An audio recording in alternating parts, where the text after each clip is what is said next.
Chapter 15. A Great Disappointment. When autumn came, Clara was not so well, and the doctor advised Mr. Sesamon to postpone the visit to Heidi till the following spring. "I know how you hate to deny your child anything, and especially this trip that she has so set her heart upon," said the kind-hearted old doctor. "But you must make up your mind to it, Sesamon. Clara has not had such a bad summer as this last one for years. Only the worst results would follow from the fatigue of such a journey, and it is out of the question for her. If we want to give the child a chance of recovery, we must use the utmost care and watchfulness." Mr. Sesamon, who had listened to the doctor in sad and submissive silence, now suddenly jumped up. "Doctor," he said, "tell me truly, have you really any hope for her final recovery?" The doctor shrugged his shoulders. "Very little," he replied quietly. "But, friend, think of my trouble. You still have a beloved child to look for you and greet you on your return home. You do not come back to an empty house and sit down to a solitary meal." The once bright and cheery doctor was now a broken-hearted man. He could not get over the loss of his daughter, who had died some months before, and who had been his sole and constant companion for many years. Mr. Sesamon, who had been striding up and down the room, suddenly paused beside his friend, and laying his hand on his shoulder, said, "Doctor, I have an idea. How would it be for you to go and pay Heidi a visit in our name? You need a change of scene. I cannot bear to see you so sad. You are no longer the same man." The doctor was taken aback at this sudden proposal, and wanted to make objections, but his friend gave him no time to say anything. He was so delighted with his idea that he seized the doctor by the arm and drew him into Clara's room. She held out her hand to him as he came up to her. He took a seat beside her, and her father also drew up his chair, and taking Clara's hand in his, began to talk to her of the Swiss journey, and how he himself had looked forward to it. He passed as quickly as he could over the main point that it was now impossible for her to undertake it, for he dreaded the tears that would follow. But he went on without pause to tell her of his new plan, and dwelt on the great benefit it would be to his friend if he could be persuaded to take this holiday.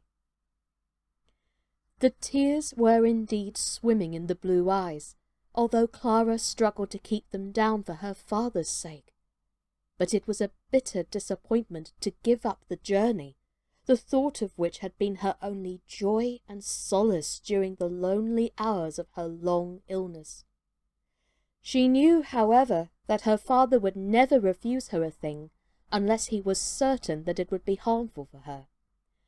So she swallowed her tears as well as she could, and turned her thoughts to the one hope still left her. Taking the doctor's hand and stroking it, she said pleadingly, "Dear doctor, you will go and see Heidi, won't you? And then you can come back and tell me all about it, what it is like up there, and what Heidi and the grandfather and Peter and the goats do all day. I know them all so well, and then you can take what I wanted to send to Heidi. I have thought about it all, and also something for the grandmother. Do pray go, dear doctor, and I will take as much cod-liver oil as you like." Whether this promise finally decided the doctor, it is impossible to say, but it is certain that he smiled and said, "Then I must certainly go, Clara, for you will then get as plump and strong as your father, and I wish to see you. And have you decided when I am to start?" "Tomorrow morning, early if possible," replied Clara. "Yes, she is right," put in Mr. Sesamon. "The sun is shining and the sky is blue, and there is no time to be lost. It is a pity to miss a single one of these days on the mountain." The doctor could not help laughing. You will be reproaching me next for not being there already. Well, I must go and make arrangements for getting off. But Clara would not let him go until she had given him endless messages for Heidi and had explained all he was to look at so as to give her an exact description on his return. She would pack the presents she had already bought and send them to his house later. The doctor promised to obey Clara's directions in every particular. He would start sometime during the following day, if not the first thing in the morning, and would bring back a faithful account of his experiences and of all he saw and heard. He was hastening off when he met Miss Rottenmeier just returning from a walk.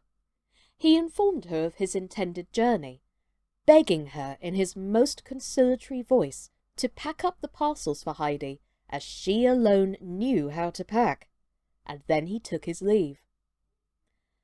Clara quite expected to have a long tussle with Miss Rottenmeier before she would get the latter to consent to sending all the things that she had collected as presents for Heidi. But this time she was mistaken, for Miss Rottenmeier was in a more than usually good temper. She cleared the large table so that all the things for Heidi could be spread out upon it and packed under Clara's own eyes. It was no light job, for the presents were of all shapes and sizes. First there was the little warm cloak with a hood, which had been designed by Clara herself, in order that Heidi during the coming winter might be able to go and see her grandmother when she liked, and not have to wait till her grandfather could take her wrapped up in a sack to keep her from freezing. Then came a thick, warm shawl for the grandmother, in which she could wrap herself well up and not feel the cold when the wind came sweeping in such terrible gusts round the house. The next object was the large box full of cakes. These were also for the grandmother, that she might have something to eat with her coffee besides bread. An immense sausage was the next article. This had been originally intended for Peter, who never had anything but bread and cheese. But Clara had altered her mind, fearing that in his delight he might eat it all up at once and make himself ill. So she arranged to send it to Brigitta, who could take some for herself and the grandmother, and also give Peter his portion out by degrees. A packet of tobacco was a present for grandfather, who was so fond of his pipe as he sat resting in the evening. Finally, there was a whole lot of mysterious little bags and parcels and boxes, which Clara had had especial pleasure in collecting, as each was to be a joyful surprise for Heidi as she opened it. The work came to an end at last, and Clara eyed the big box with pleasure, picturing Heidi's exclamations and jumps of joy and surprise when the huge parcel arrived at the hut. Sebastian came in, and lifting the package onto his shoulder, carried it off to be forwarded at once to the doctor's house. And there you have it, ladies and gentlemen, boys and girls. So, a positive result from a negative situation. I wonder what the doctor will get up to in the mountains. Join me next time to find out in Chapter 16 of Heidi by Johanna Spyri. My name's Sascha Cooper, and this has been Quarantine Kids Story Time. Take care, everybody, and as always, stay safe out there. Bye-bye!